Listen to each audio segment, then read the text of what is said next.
Hello, welcome back to Let's Play Shadowrun, Hong Kong, fresh from a crash, because Fraps did a thing. Actually, no, Fraps was crashed by my phone doing a thing, the one that I use as a timer. It's not really my phone anymore, it's more or less my expensive timer.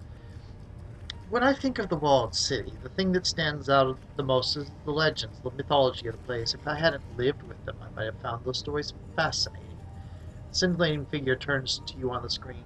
Did you know that Kowloon Walled City is supposed to be cursed? That's what the locals believe. We had ghost stories and everything.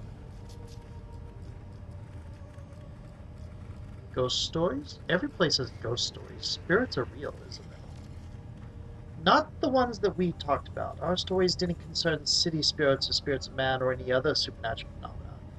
We had our own homegrown legends about demons from another place, imaginary monsters that haunted the walled city, the Yama Kings.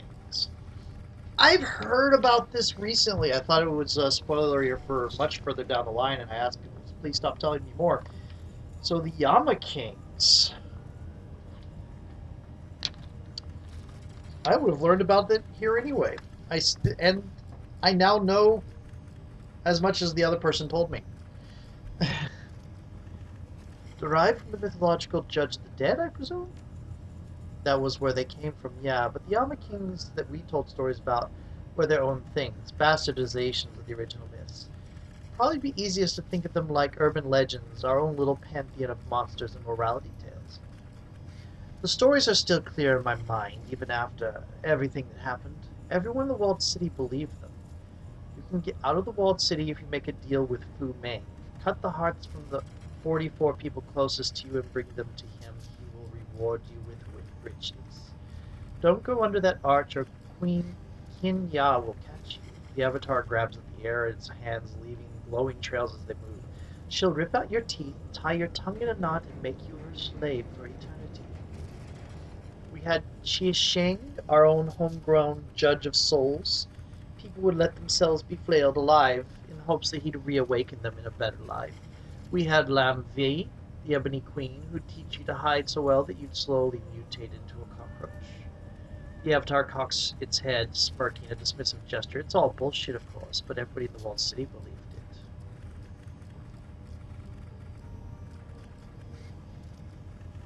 it. If you're, I wouldn't write off this story so easily. Magic is real, Isabel. Of course it is, I know that, but the Alma Kings can't be real. If they were, the body count in the walled city would be a lot higher. The Yama... I'm doing the wrong voice. The Yama Kings are glorified kid stories. They are make-believe, a fiction that my parents and neighbors invented to excuse their own actions. I can't get ahead because demons are keeping me down. Woe is me, woe is me. It's almost embarrassingly transparent when you really look at it. Lam V turning people into cockroaches is just a Kafkaesque trope. I was going to mention Kafka, layered onto a morality tale. Jishiang, he's just Anubis with a different coat of paint. And you know that archway that I mentioned, the one King Ya was supposed to haunt? I knew someone who found it. There was nothing on the other side but concrete. It's all superstitious drivel, Noel. The misery in the walled city isn't the fault of demons or devils. We created it and we perpetuate it. We blamed made-up monsters for our own failings. There's nothing more pathetic than that. What about the shared dreams? How do you explain those away? I don't know. Mass psychosis or maybe something magical is going on, but it isn't them. They aren't real. They can't be. Anyway, that's enough for now, huh? I'm sure that gives you plenty to chew on. My obligation to give you an answer is satisfied, I think. So let's talk about something else. Can you think of anything else at all that might help us? I don't know, maybe. I'll put some thought into it. The avatar pauses, turns away. After a moment, Is0bel's voice pours through the trio's speakers.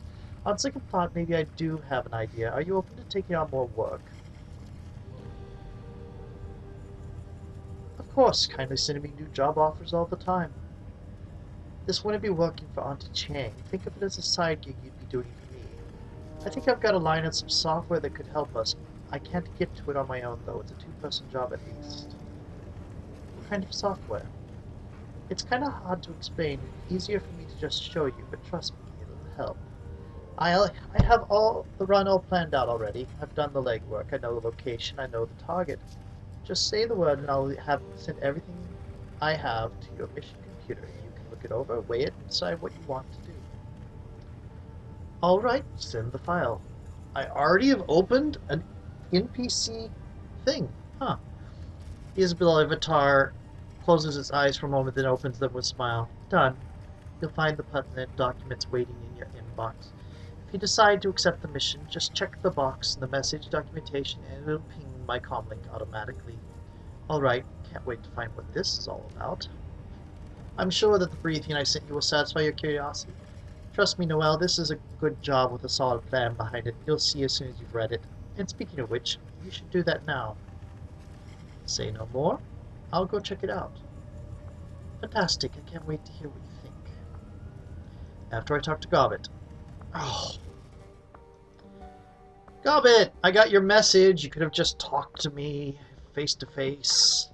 Then I couldn't play with my rats at the same time. Gobbet looks up from a dented tin of oysters at the sound of your approach. Her rat's madness and folly scurry from her hips to her shoulders.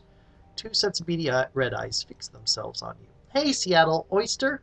She spears a gray lump of seafood with a fingernail and extends it to you. It smells like low tide at a municipal pier. Do I want to? Yeah, sure, why not? You pop the rubbery wad of flesh into your mouth and chew. An explosion of lukewarm brine is your reward. Good, right? Half-repressed memories of dumpster diving and barrens dance a merry jig in your brain as the mangled oyster slides down your throat.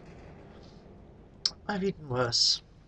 You're a rat shaman. You can eat practically everything, can't you?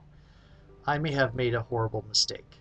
Exactly, right? It may not be fine dining, but it's seafood, and it isn't made of soy. That makes it good in my book. She tilts back the tin, drains the remaining juice, and then flicks it into the overflowing bin on her side. So what can I do for you? Any thoughts about that last run? I don't get the Wampoans, I really don't. Is0bel's about as close as I usually get to their particular flavor of crazy. Think that with all that technology and backup, they'd have been smart enough not to stiff a red samurai on payment, much less a ghoul. I don't know, for smart people, they seem pretty dumb to me. Seem pretty damn dumb to me. I think we pulled off a damn miracle back there. Not only did we get a creepy-ass close combat expert on our side, I mean, you're a close combat expert, but you're not creepy. So, yeah, we exposed the elders and got ourselves a nice bonus for being smart. Not a lot of jobs go that right. I'm feeling better and better about having you in charge, Seattle. So what else did you want to chat about? Well, you're happy about it. You'd said you'd teach me on how to be a better Shadowrunner. I'm here to collect. I still remember that, do you? Huh. I just sort of assumed that you'd laugh that off. No dice, wizened mentor, you offered. Now pay up. She straightens. Okay, how about this? I'll tell you a story about a run gone bad, and you tell me what you'd have done in the runner's place, and then we'll compare notes on your answer. How does that sound? You tell me. You're the teacher here, remember? Right. It sounds good. Of course it does. So that's what we'll do. She sweeps a tangled rope of hair out of her eyes and back over one pointed ear. After a moment of silent contemplation, she bites her lip and nods. Oh my goodness, Gobbet is wonderful. Okay, so this is a story from early in my career. I was part of a team here in HK, but I did some occasional moonlighting for another group out of Macau. It was a busy kid. Early in your career, so you were like, what, 12 years old? Who was on this other team? Anyone I might know? Oh, just too chatty. Let's go on. The job was, I know I say too chatty, and then I'll choose a chatty answer later. The job was a hit on this tower, sort of a Trid multiplex slash apartment complex. I'm sure they've got them in Seattle too. You know the kind. 7 huge screens, monster concession stand, coffin apartments on top like barnacles on whale. Oh yeah, I used to go to one back in. Oh, so yeah. Oh, a movie theater slash apartment complex. Yeah, I used to go to one back in Seattle. Best way to watch urban brawl. Aha, I like this one.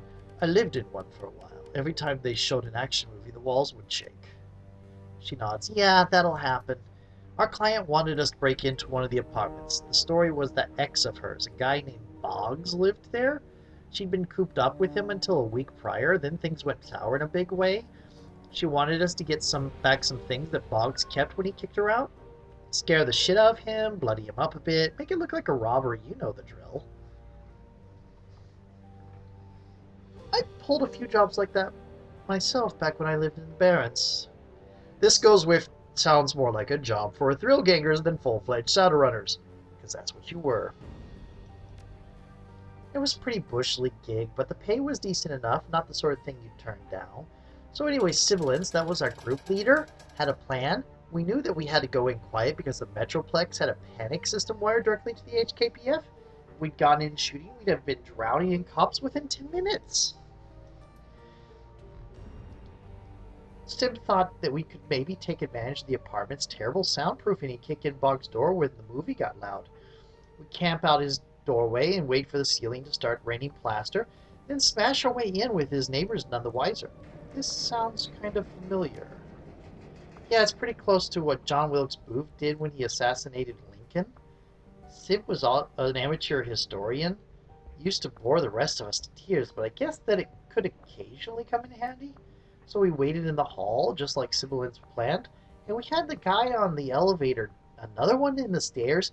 I was waiting on this floor's communal kitchen, and I'm not sure you're doing my voice quite like you did originally, but okay, it's still kind of newbie. Sib looked up a position by the door, and she had these cyber legs that she dumped a lot of new yen into, hydraulic jacks, strength enhancements, the works. Girl could probably leg press a dump truck. She pauses for a moment. Come to think of it, most of her plans involved kicking things. There's something a little sad about that. Focus, Gobbit, focus. Right, the story, right. So we heard a boom from downstairs, felt the walls shake with the reverb.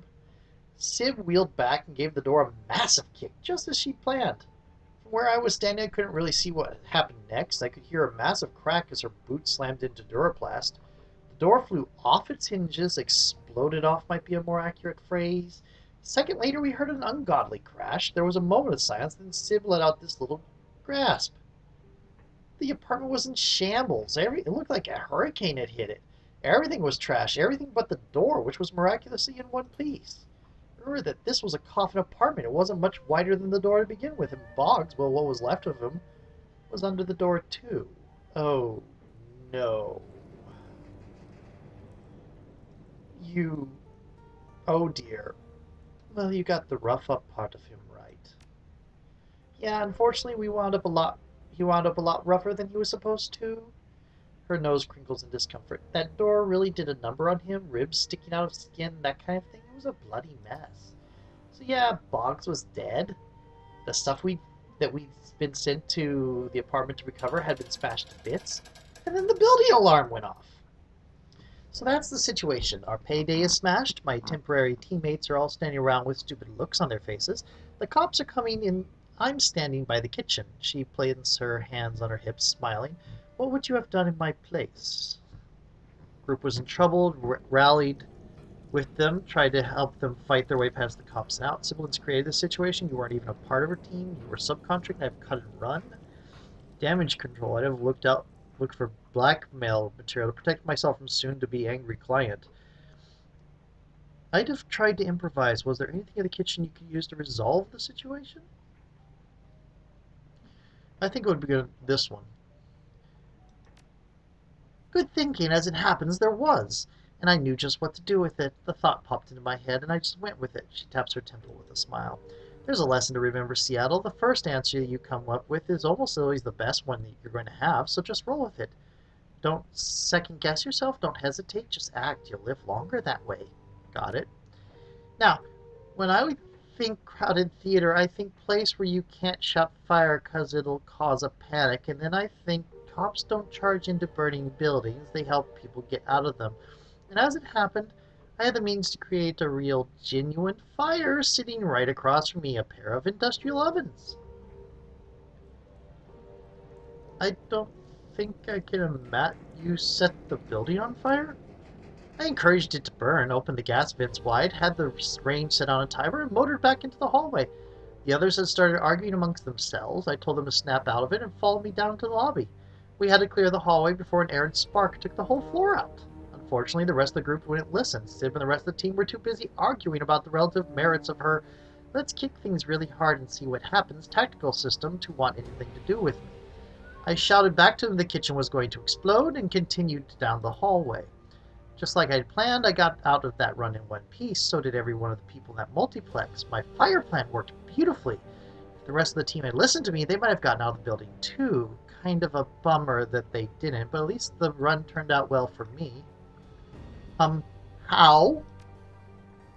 Well, I couldn't collect any pay because the run had been a disaster, but after the explosion I got to ride in the front of the fire truck and they gave me cookies and a blanket. I wound up dating one of those firemen a few weeks later. All things considered, it could have gone a lot worse. Cobbett claps her hands together and rubs them, a satisfied look on her face. Those were terrible Shadowrunners. So, Seattle. The laughter disappears from her voice and her expression goes serious. It's like somebody flipped a switch. Suddenly the look in her eyes is shrewd, calculating. Tell me, what was the moral of this story? What lesson was I trying to convey? Don't go on Shadowruns with idiots. Fire solves all problems. Go with your gut, I guess. Don't go on Shadowruns with idiots? Ah, funny lady. Well, that is a lesson, maybe even a valuable one. It isn't what I was trying to convey. Now pay attention because this is important. When I was trying to teach you that you should trust your impulses. When a run has gone south and you need to improvise, don't overthink it. Once you've committed to doing something, you've got to follow through with it. Though, no arguing, no hand-wringing, just do it. If you get caught up in your own head, agonizing over your past mistakes, well, don't be surprised if you wind up dead. Kitchen fire can take you down as easily as a cop's bullet if you stand around and let it. How do you like life here on the bolt hole? It's fine, shaping up. Having new roommates is always nice. How are you enjoying your cabin? Comfy enough for you? It isn't half bad, better than some of the places I squatted back in the Barrens. I've heard stories about the Redmond Barrens. Sounds like a real winner of a place. Kowloon isn't any better, of course, but at least our little slice of home is safe. That's true. It's handy having a mob boss on our side. Yeah, handy. Auntie Chang is definitely that. I don't know if I'd say she's on our side, though. Yeah, I know what you mean. Of course you do. Let's change the subject, huh? I'd rather not think about the old woman right now. You know, Bolto's a pretty mediocre name for a ship. Ever considered changing it? Yeah, sure. Considered it a bunch of times. I never really cared enough to actually do it, though. You want to call her something else? I'm open. Let's call her the Kraken. The Big Texas, that's what we're calling her. You tell me you don't tell me you don't love it. Second, we could call it the Kraken. The Dowager Empress. Defiance. Oh dear. This is in case you want to change it, but no, I like Bolt Hole. That's fine. Hey, whatever you want. Doesn't matter all that much to me either way.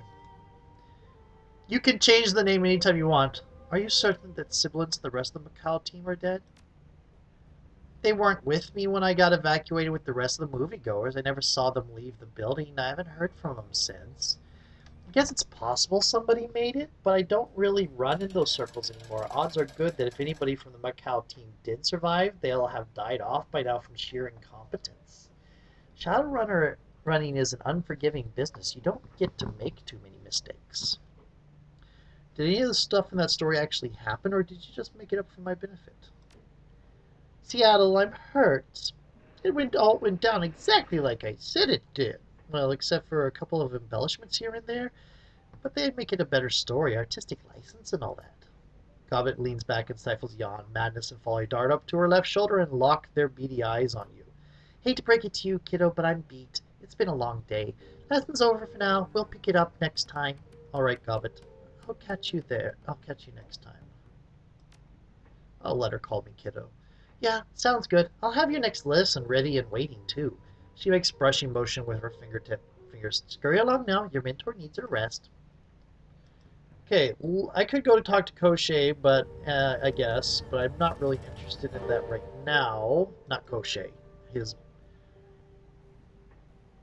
I could go rest. That I'm probably going to do at the end of this video, depending on how long this next conversation takes. Because I'm going to get this in case taking a rest will put it on the... Here's somebody.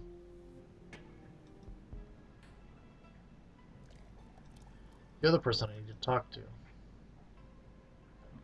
Rotund, balding dwarf in a cheap suit turns to face you, light glints from heavy gold chains that hang around his neck. When he speaks, the voice that greets your ears is high and nasal and has been contoured into a rough approximation of a New York accent. Pleased to meet you. Cheng was kind enough to... I can't do a New York accent. Oddly. Cheng was kind enough to arrange this little sit-down between us. He extends a slab-like hand for you to shake. You can call me Dr. Shinyang.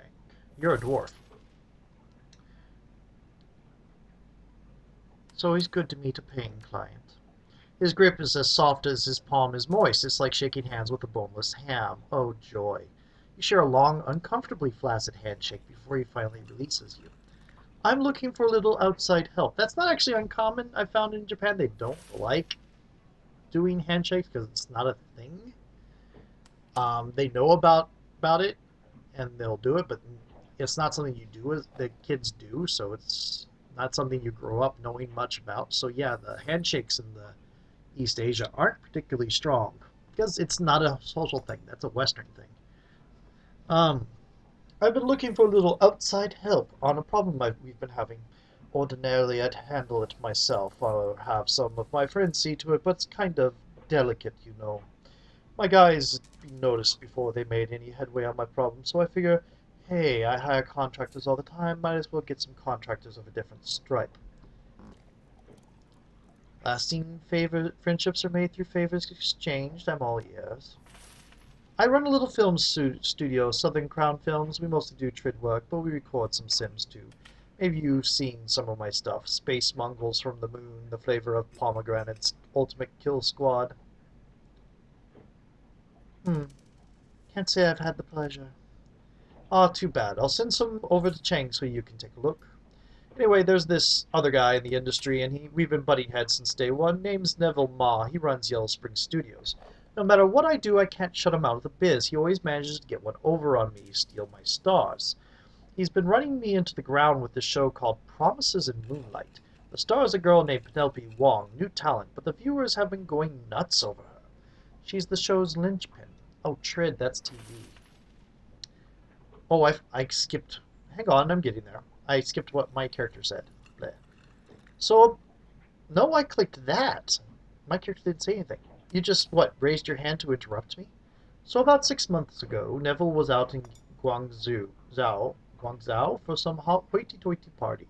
He's on the road, probably drunk. A semi comes out of nowhere and pow, wrecks his fancy new Eurocar Westwind. Bad luck for Neville, good luck for me. I figure, hey, that's the end of him for the year. And I start planning some new stuff he can't compete with from inside the hospital. You follow me so far? Yes, keep going. Let me guess, he found... Yes, keep going. Problem is, the bastard's back in the game already. He's bringing out Season 2 of Promises in Moonlight. I need that show off the air one way or another, and that, my friend, is where you come in. How long did it take him to recuperate? Already? That is strange. Tell me about it. He should have been in that hospital for at least 3 months, and in physical therapy a lot longer. Only took him a week to get out. Couldn't freaking believe it. That kind of medical care costs top dollar. He's got a lot of money, but not that much. Recovery time like that means one of two things is going on. Neville could found himself a silent partner, someone willing to pay top dollar for cutting-edge care. I don't think that's likely, but it could have happened. If it ain't that, the smart money says that he's been skimming off the top of Yellow Spring's earnings and not reporting it to the other shareholders. And you want me to look and tell me how I fit into this?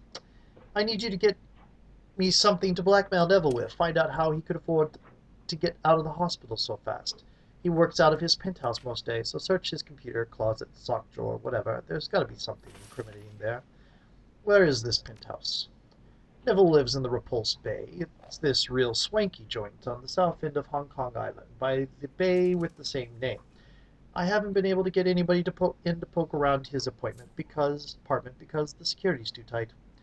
Lucky for you, though, Neville's throwing a party on the mezzanine level with all the shops and a restaurant and balcony and such.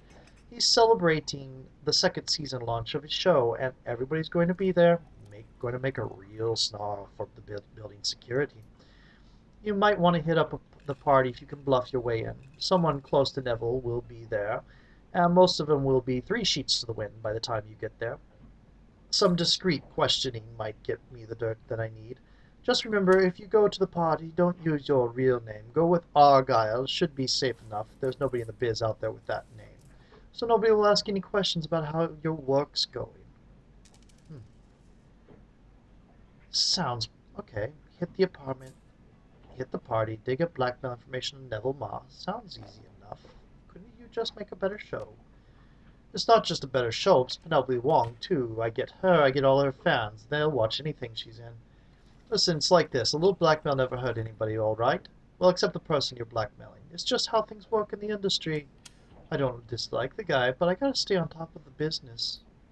Now, the blackmail material is what I need more than anything, but if you can get Penelope Wong out of her contract, I'll pay you extra. Got it? I want that star power on my side.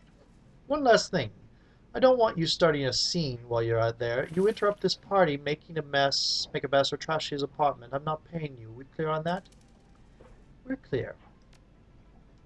Good. I can't have Ma knowing that I'm after him. In my business, everybody's got dirty tricks, but if you make it public you're using them, Dr. Xin Yang draws a finger across his throat. That's it. My career is as dead as the People's Republic of China.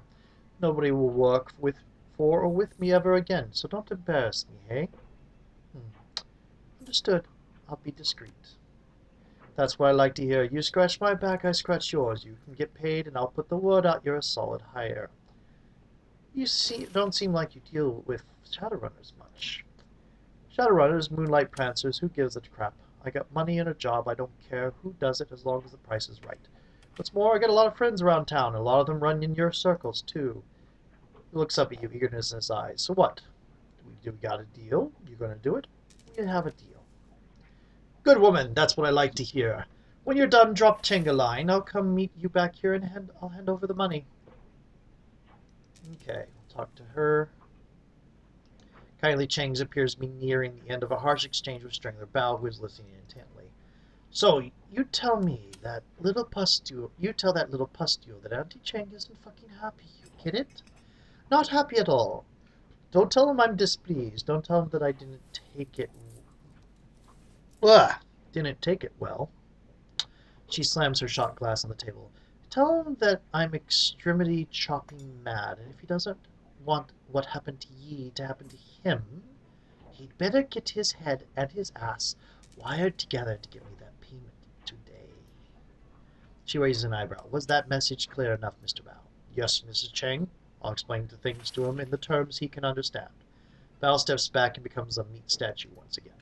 Cheng's voice turns treacle sweet when she sees you waiting for her. Ah, newly minted Shadowrunner. How are you taking to your new roles? Noel. So far, so good. I had no doubt, my sweet. I have a nose for talent. And how is Mr. Gunshaw doing with his new life? He should be okay. Don't worry, I have my eye on him. Very good, my dear, very good. Was there something specific you came to see me about? Any word on the plastic-faced man? Not yet. Picks up a mahjong tile, tosses it into the pile at the center of the table. He's elusive, clearly a man who knows how to stay out of the public eye, but I have my network working day and night to find him, and I still have some favors that can call if need be. I'll find him, it's only a matter of time. Yes, I am stretching the time on the recording. I'm going to do this, and I'm going to go look at what I call Is0bel's run, and then that'll be it. I have good news as well. One of my people managed to drop the communications of the HKPF Special Duties Unit. If any of our word of our plastic-faced friend or Raymond Black crosses their door, I'll be the first to know. For now, go about your business, and I'm sure that more work will come your way any moment. I will contact you when there is news. And I'm going to take that as cue to leave. There's probably more I could get from there, but no. I want to go ahead and get Is0bel's mission accepted and end for the night. I think I'll start off next time with taking a rest. Actually, I can do that right now. Job offer from Is0bel. Recording of Is0bel pops on the screen. She stares into the camera, her eyes full of intensity. If you're watching this, you've decided to listen to my job offer. That's a good thing. I wasn't convinced that you would. Our target is a local decker, a former Wampoan. In the Matrix, his handle is Rhombus. He has software that we need. Unfortunately, he is unassailable from the Matrix, and nobody knows where he lives in meat space. But I know where he's going to be. There is an event coming up that Rhombus can't afford to miss. He might already be on his way there.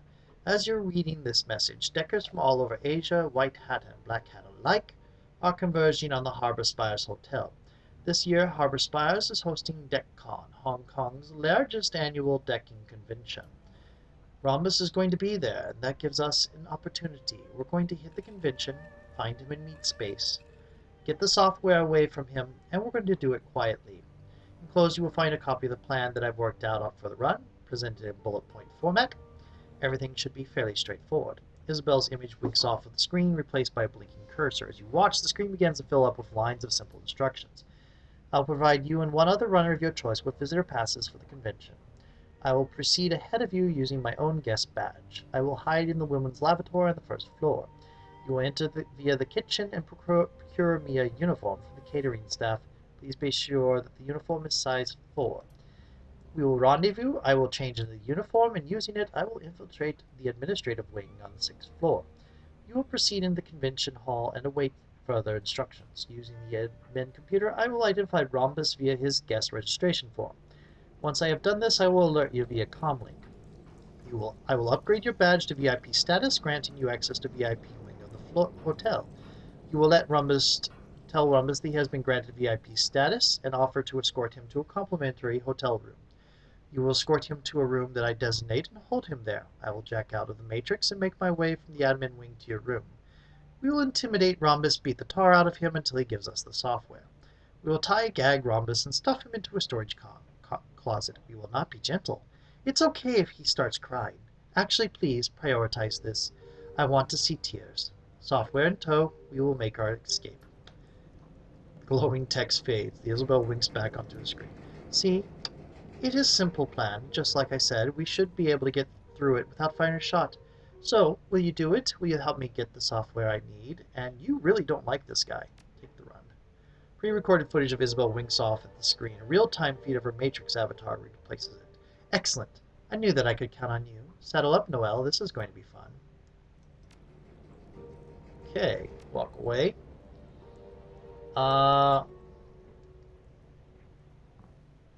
Objective added. Okay. So, going to go ahead and stop right here. I think next time we'll do Is0bel's run. Talk to you later.